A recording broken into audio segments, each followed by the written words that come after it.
ভিডিওটি বানানো হয়েছে শুধুমাত্র মজার জন্য। দয়া করে কেউ এটাকে ব্যক্তিগত নেবেন না। হ্যালো বন্ধুরা, welcome to the back another video. তো আজকে চলে আসছে নতুন একটা ভিডিও। অনেকদিন ভিডিও দিতে পারিনি, তার রিজনটা তোমরা জানো হয়তো, আমাদের কলেজে পরীক্ষা চলছিল, তার জন্য অনেকদিন ভিডিও দিতে পারিনি। তো আজকে আসছে নতুন ভিডিও। আজকে ভিডিওটা হবে এমন একজন ইউটিউবারকে নিয়ে যার ভিডিও দেখে কোনো কিছু শেখার নেই। ওর ভিডিও যারা দেখে তাদের মধ্যে এরকম কোনো ব্যাপার নেই যে তার ভিডিও দেখে কিছু শিখবে। মানে এক কথায় বলতে গেলে যোগ্যতাহীন ভিডিও যে হয় না, সেগুলো ভিডিও আজকে আমি কথা বলবো। সাধারণত কারোর ভিডিও আমরা ইউটিউবে কি করতে দেখি?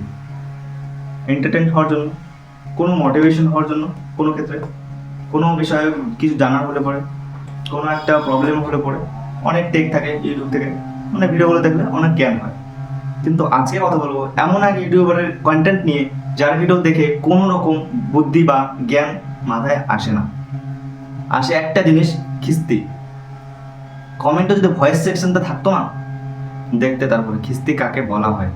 তো যাকে নিয়ে ভিডিও করবো, চলো ভিডিওটা শুরু করা যাক। লেটস স্টার্ট মানে শুরুটা কি করতে যাচ্ছিস তুই? যেটা ভাবছিস সেটা অন্য কিছু।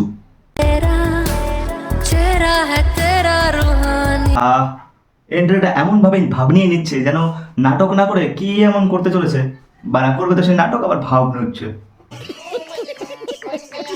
তো বলো কেন ডেকেছো আমাকে? এ মা, কেন তুই জানিস না তোকে কি জন্য ডাকা হয়? বারা যখন চুলকানে ওঠে ওকিলের পেছনে, তখন তোকে ডাকা হয় মিটিয়ে দেওয়ার জন্য। কেন তুমি জানো না, যেদিন থেকে তোমার মুখে দেখেছি আমি হাসি, সেদিন থেকে আমার এই মনটা বলে আমি তোমার কাছে আসি।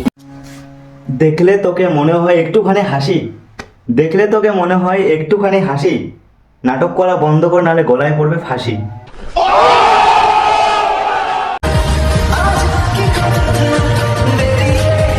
হাঁটা একটু ছোট হয়ে গেল, আর একটু বড় কর, একটা বল মাছ ঢুকে দিয়ে আসি।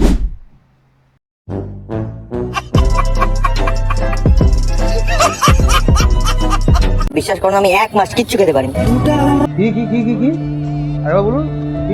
এক মাস না খেয়ে থাকলে এই নাটক তোরা আজকে করা লাগতো না। সাইডে বলছিস বল, একটু লজিক নেই বল। 1 মাস না খেয়ে আছি, বেঁচে আছি বললেই মেনে নিলাম।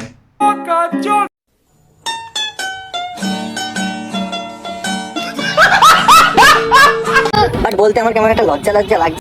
তোর আবার লজ্জাও আছে? এটাই শোনার বাকি ছিল আমার। তুই মেয়েদের সঙ্গে যেভাবে নাটক করিস, তোর একটা হ্যাবিট থাকা দরকার। লজ্জা কিভাবে কেন থাকবে রে? লজ্জা কিসের জন্য থাকবে? মানে তুই যেভাবে মেয়েদের সঙ্গে নাটক করিস বা এতদিন ধরে করে আসছিস, তোর তো লজ্জা না থাকা দরকার। তোর আবার লজ্জা আছে নাকি? এর জন্যই তো আমি তোমাকে আমার মনের কথা বলি। তোর মনের কথা তুই কাকে না বলিস? কাকে না বলিস? সুন্দরী মেয়ে দেখলেই তো তুই তোর মনের কথা বলে দিস। হ্যাঁ বলো, শুনতেই তো এলাম। বাপ রে, এর আবার আলাদা এক্সাইটমেন্ট। মানে ধৈর্য শক্তি নাই তোর মধ্যে না? কোনো কিছু শুনলে একেবারে আগে থেকে উঠে থাকে নাকি?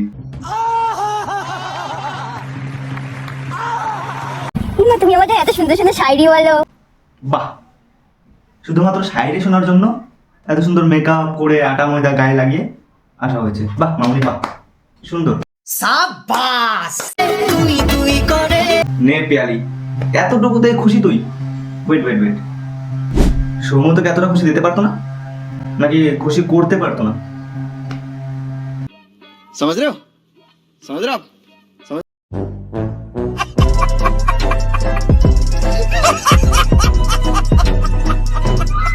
না এটা তোমার জন্য, তো আমি না তোমাকে ভালোবেসে ফেলেছি। যাই হোক না কেন, এই অখিল বিশ্বাস পিয়ালিকে নিয়ে এতগুলো নাটক আর প্রাঙ্ক ভিডিও করেছে, তারপরও এই পিয়ালির এতটুকু সেন্স মাথায় আসছে না যে এটা একটা প্রাঙ্ক ভিডিও হতে পারে। তাকে কেন ডেকে শায়রি বলা হয় সেটাকে জানে না? এতটুকু সেন্স এখন হয়ে পারেনি যেটা একটা প্রাঙ্ক ভিডিও হতে পারে। এতটুকু কমন সেন্স নেই তোর মাথায়? कोई बात नहीं, हम तो चूतिए हैं। যে প্রথম যেদিন তোমার সাথে হয়েছিল আলাপ, তারপরে এক একটা দিন গেছে আর আমি এক একটা করে গুছিয়েছি তোমার জন্য গোলাপ। अच्छा ठीक है। যা সালা, বলে কি রে? এদিকে আমি কালকের গোলাপ আজকে দিতে পারি না, আর এ বলে সে যবে থেকে প্রথম দিন দেখা হয়েছে তবে থেকে নাকি গোলাপ পর্যন্ত গুছিয়ে রেখেছে। যতগুলো তুই ভিডিও করেছিস, আই থিঙ্ক 6 মাস 1 বছর তো তোর হওয়াই দরকার ছিল পরিচিত। 1 বছর গোলাপ থাকে মানে খুঁজবি বললেই হয়ে গেল।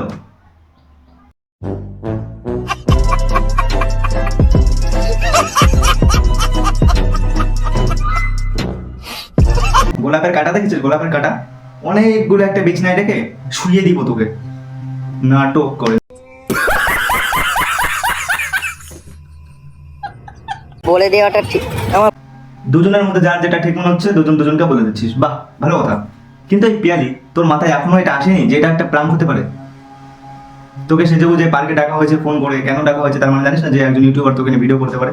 নাকি আগে থেকে ফোন করে বলে দেয় যে হ্যালো পিয়ালি, আমি অখিল, বললাম আজকে একটা নাটক করবো, আজ বিকাল 5টায় বাঁশবাগান পার্কে চলে এসো রেডি হয়ে, ঠিক আছে?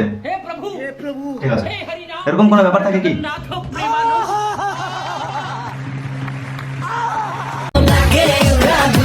অ্যাকশন দেখে মনে হচ্ছে পেছন দিক থেকে কেউ সুরসুরি দিচ্ছে চাকার মতন। তবে যাই হোক, বেস্ট অ্যাক্টিং অ্যাওয়ার্ড এবার দেবদারকে না দিয়ে তোকে দেওয়ার ব্যবস্থা আমি করে দেবো, ঠিক আছে?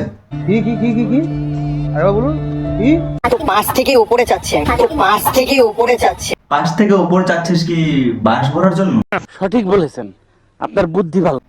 ভাই আমাদের নর্থ বেঙ্গলে এরকম হয় না, এরকম প্রাঙ্ক হয় না। তার একটাই রিজন হচ্ছে আমাদের এখানকার মেয়েরা ট্যালেন্টেড থাকে, মূর্খ থাকে না।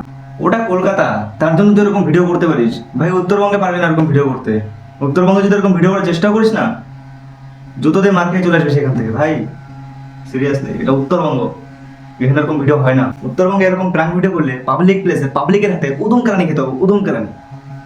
জুতো দিয়ে মার খেতে হবে, জুতো দিয়ে মার খেতে হবে, বুঝলি? তো হে বন্ধুরা, আজকের জন্য অতটা, দেখা হচ্ছে পরবর্তী ভিডিওতে। ততক্ষণের জন্য ভালো থেকো, আর ভিডিওটা ভালো লাগলে লাইক কমেন্ট শেয়ার সাবস্ক্রাইবটা করে রেখো। তো দেখা হচ্ছে পরবর্তী ভিডিওতে। টাটা।